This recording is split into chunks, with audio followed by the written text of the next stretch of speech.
വിദ്യാഭ്യാസ പ്രവർത്തകൻ RS ശശികുമാർ കൂടെ ചേരുന്നുണ്ട്. ശ്രീ RS ശശികുമാർ, കഴിഞ്ഞ കുറച്ച് ദിവസങ്ങളിലായി തന്നെ സർവകലാശാലയിൽ നമ്മൾ കണ്ടത് അതിനാടകീയമായ രംഗങ്ങൾ തന്നെയാണ്. അധികാര വടംവലിയും ഭരണസ്തംഭനവും തുടരുകയാണ് ഇപ്പോഴും. എന്നിരുന്നാൽ പോലും ഈ ഒരു രജിസ്ട്രാർ VC പോര് അത് സാധാരണ വിദ്യാർത്ഥികളുടെ ഭാവിയെ തന്നെയാണ് ഇല്ലാതാക്കുന്നത്. ഭരണസ്തംഭനവും അതുമായി ഉണ്ടാകുന്ന പ്രശ്നങ്ങളും മാത്രം ചർച്ചയാകുന്ന ഒരു സ്ഥിതിയിലേക്കാണ്. പഠനങ്ങളിൽ നിന്നും കുട്ടികൾ പിന്നോട്ട് പോകുന്ന ഒരു അവസ്ഥയുണ്ട്. കേരള സർവകലാശാലയിലേക്ക് വിദ്യാർത്ഥികൾ വരാൻ മടിക്കുന്ന ഒരു സാഹചര്യം നിലവിലുണ്ട്. അത്തരത്തെക്കുറിച്ചുള്ള ഒരു ഭാവിയെ ആരും തന്നെ ഭയക്കുന്നില്ല. നിലവിലെ VC രജിസ്ട്രാർ പോര് അതുതന്നെയാണ് ചർച്ചാ വിഷയമായിക്കൊണ്ടിരിക്കുന്നത്. ഇത് എങ്ങനെയാണ് പരിഹരിക്കുക? അല്ല, VC രജിസ്ട്രാർ പോര് എന്നുള്ളതല്ല, ഈ പറഞ്ഞതുപോലെ നാടകീയ സംഭവങ്ങൾ തന്നെയാണ് ഇന്നലകളിൽ നടന്നതും ഇന്ന് നടന്നതും. ഇതിനകത്ത് ഒരു അക്കാഡമിക് താല്പര്യങ്ങൾ എന്തെങ്കിലും ഉള്ളതായിട്ട് ഞാൻ കാണുന്നില്ല. രജിസ്ട്രാർ VC പോരെന്ന് പറഞ്ഞാൽ രജിസ്ട്രാർ എന്ന് പറയുന്ന ഒരു സബോർഡിനേറ്റ് ഉദ്യോഗസ്ഥനല്ലേ വൈസ് ചാൻസലറുടെ. അദ്ദേഹത്തിന്റെ പുറത്ത് ഒരു നടപടി എടുത്തു കഴിഞ്ഞാൽ അദ്ദേഹം മാറി നിൽക്കാൻ ബാധ്യസ്ഥനല്ലേ. ചിലപ്പോൾ അദ്ദേഹത്തിനെ സസ്പെൻഡ് ചെയ്ത നടപടി തെറ്റായിരിക്കാം. തെറ്റാണെങ്കിലും ശരിയാണെങ്കിലും അതിന് വ്യവസ്ഥാപിതമായ മാർഗങ്ങൾ നമ്മുടെ രാജ്യത്തില്ലേ. അതനുസരിച്ച് മാറി നിൽക്കുന്നതിന് പകരം കയ്യൂക്കുകൊണ്ട് അദ്ദേഹത്തെ കൊണ്ട് ഓഫീസിൽ ഇരുത്തുക എന്ന് പറയുന്നത് ശരിയാണോ? പ്രത്യേകിച്ച് സർവകലാശാല പോലത്തെ ഒരു സ്ഥാപനത്തിലെ നമ്പർ 2 ഓഫീസറാണ് രജിസ്ട്രാർ. അദ്ദേഹത്തെ മാറ്റിയിരുത്തുന്നു, മറ്റൊരു ഓഫീസർക്ക് വൈസ് ചാൻസലർ ചാർജ് കൊടുക്കുന്നു. അപ്പൊ തന്നെ അവിടെ ഒരു സംഘർഷപൂർണമാവുകയല്ലേ. കുറച്ച് സിൻഡിക്കേറ്റ് അംഗങ്ങൾ നിയമം കയ്യിലെടുക്കുകയല്ലേ. അവിടെയുള്ള ഉദ്യോഗസ്ഥന്മാരെ മുഴുവനും വിരട്ടി നിങ്ങൾ ഈ രീതിയിൽ എടുക്കണമെന്ന് പറഞ്ഞാൽ നമ്മുടെ സിസ്റ്റം മുഴുവൻ തകരാറാവൂലേ. ഇന്ന് സംഭവിച്ചതെന്താ? കഴിഞ്ഞ 16 ദിവസമായിട്ട് സർവകലാശാല പൂർണ്ണമായും സ്തംഭിച്ചിരിക്കുകയാണ്. ഈ അവസരം എന്ന് പറഞ്ഞാൽ കുട്ടികൾക്ക് ഏറ്റവും കൂടുതൽ പ്രവേശനത്തിന്റെ സമയമാണ്. അതേപോലെ തന്നെ ഇക്വലൻസി സർട്ടിഫിക്കറ്റ്, ഡിഗ്രി സർട്ടിഫിക്കറ്റ് ഇതൊക്കെ വാങ്ങാൻ കഴിയാതെ കുട്ടികളുടെ ഭാവിയെ വെച്ച് പന്താടുകയില്ലേ. അപ്പോൾ അതിന് അങ്ങനെ ഇവിടെ ഈ സിൻഡിക്കേറ്റും VCയും അല്ലെങ്കിൽ രജിസ്ട്രാറും തമ്മിൽ തർക്കമുണ്ടെങ്കിൽ ആ തർക്കത്തിന് ഇടനിലക്കാരനായിട്ട് നിൽക്കേണ്ടതാരാ? സർക്കാരില്ലേ. പക്ഷെ എന്ത് ചെയ്യാനും സർക്കാരിന്റെ പ്രധാന ഭരണകക്ഷിയിൽപ്പെട്ട നേതാവ് തന്നെ വിദ്യാർത്ഥികളെ തെരുവിലിറക്കി സമരം ചെയ്യിക്കുന്ന ഒരു അവസ്ഥ കേരളത്തിൽ മുമ്പുണ്ടായിട്ടുണ്ടോ? നമ്മൾ കണ്ടതല്ലേ. ഞാൻ നിങ്ങളുടെ ചാനൽ കൂടി ഞാൻ കണ്ടതാണ്. ഇപ്പൊ അവിടെ വിദ്യാർത്ഥികൾ മുഴുവൻ വന്ന് കയറുന്നു. അവിടെ താഴെ സംസ്ഥാന സെക്രട്ടറി ഗോവൻ വന്ന് നിർദ്ദേശം കൊടുക്കുന്നു. ഇത് കേരളത്തിൽ ഇന്നലെ വരെ നടന്നിട്ടില്ല. ഇന്ന് രാവിലെ ആയപ്പോൾ നാടകീയമായി എല്ലാം നിർത്തിവെക്കുന്നു. എന്തുകൊണ്ടാ? പൊതുജനരോഷം വളരെ വലുതാണ്. ഇവിടെ ഭാരതാംബയായാലും രജിസ്ട്രാർ വന്നതായാലും VC പോയാലും ജനത്തിന് വേണ്ടത് സർട്ടിഫിക്കറ്റുകളും അതുപോലെ അനുബന്ധ രേഖകളും പ്രവേശനമാണ്. നാട്ടുകാർ നമ്മുടെ ജനങ്ങൾ ആഗ്രഹിക്കുന്ന അതാണ്. ഇതെന്തായാലും ഇന്നെങ്കിലും മനസ്സിലാക്കി കഴിഞ്ഞു. എന്തായാലും ഞാൻ മനസ്സിലാക്കുന്നത് വൈസ് ചാൻസലർ ഇന്ന് അവിടെ എത്തി. ഇതുവരെ ഉണ്ടായിരുന്ന 1800ഓളം ഡിഗ്രി സർട്ടിഫിക്കറ്റുകൾ ഒപ്പുവെച്ചു. ഇതുവരെയുള്ള പെൻഡിങ് ഫയലൊക്കെ തീർത്തു എന്ന് പറയും. പക്ഷെ പെൻഡിങ് ഫയൽ തീർത്താലും പല ഫയലുകളും വരുന്നില്ല. കാരണം രജിസ്ട്രാർ എന്ന ആള് അവിടെ ഇരുന്നുകൊണ്ട് അദ്ദേഹം ഫയലുകളെല്ലാം ബ്ലോക്ക് ചെയ്തിട്ടൊക്കെയാണ്. രജിസ്ട്രാറായിട്ട് സസ്പെൻഡ് ചെയ്ത ആള്.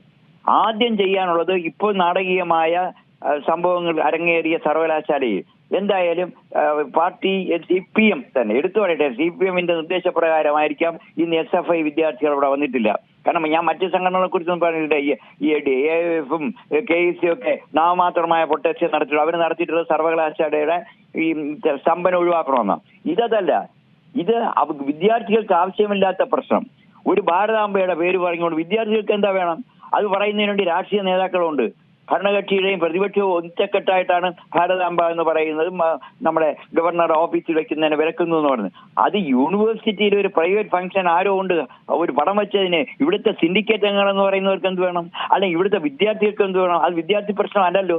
വിദ്യാർത്ഥി പ്രശ്നങ്ങൾക്കല്ലേ വിദ്യാർത്ഥികൾ സമരം. അപ്പോൾ ഇതിന്റെ പിന്നിൽ മറ്റു ചില കേന്ദ്രങ്ങളുണ്ടായിരുന്നു. അവർ തന്നെ ഇന്ന് വിദ്യാർത്ഥിയോട് പറയുന്നു മാറി നിൽക്കാനായിട്ട്. നാളെ ചിലപ്പോൾ തിരിച്ച് സംഭവിച്ചെന്ന് വരാം.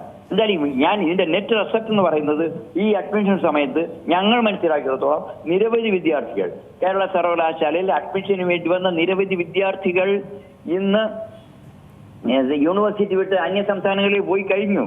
പല കുട്ടികളുടെ രക്ഷകർത്താക്കളും പറയും ഞങ്ങൾക്കിനി ഇവിടെ ഈ കുട്ടിയെ പഠിപ്പിക്കാൻ വയ്യ എന്ന് പറഞ്ഞു. കഴിഞ്ഞ ദിവസം ഞാനൊരു ചാനൽ ചർച്ചയിൽ വിദേശ വിദ്യാർത്ഥികളെ ആകർഷിക്കുന്നു 2850 അപേക്ഷ കേരള സർവകലാശാലയ്ക്ക് വന്നിരിക്കുന്നു.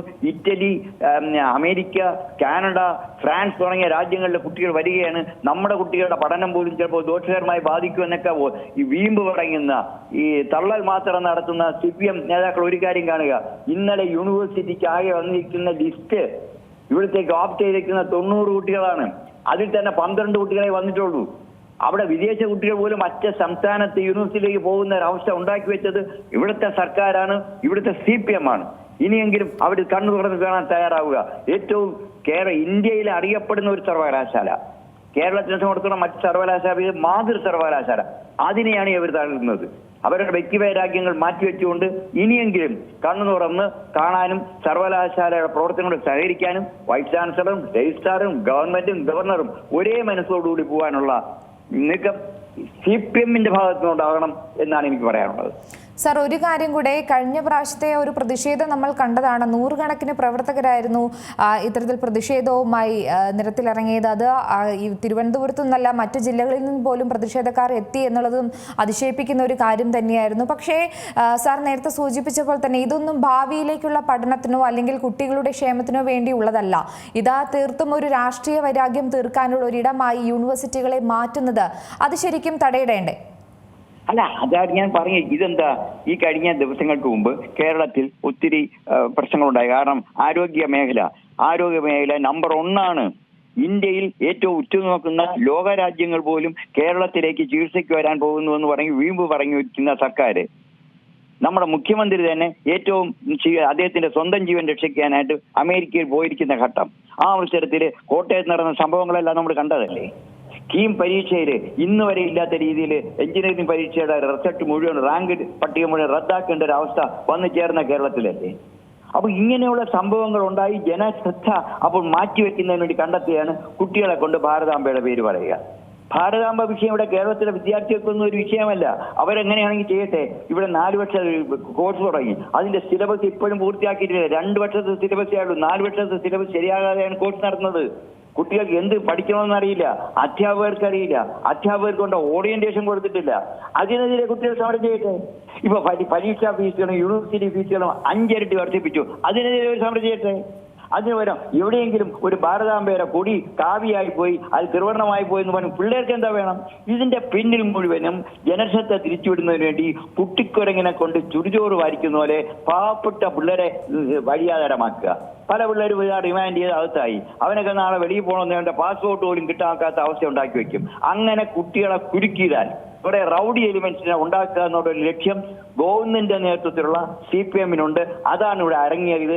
ഇനിയെങ്കിലും അവർ തെറ്റ് നിർത്തി കുട്ടികളുടെ ഭാവിക്ക് വേണ്ടി വിൽക്കാൻ ശ്രമിച്ചില്ലെങ്കിൽ കേരളത്തിലെ സർവകലാശാലയിൽ പഠിക്കാൻ വിദ്യാർത്ഥികളില്ലാതാവും. ഇവിടെ കുറെ സാമൂഹ്യ വിരുദ്ധന്മാർ മാത്രമായി അവശേഷിക്കും. തീർച്ചയായും വളരെയധികം നന്ദി സാർ ഈ അവസരത്തിൽ പ്രതികരിച്ചു.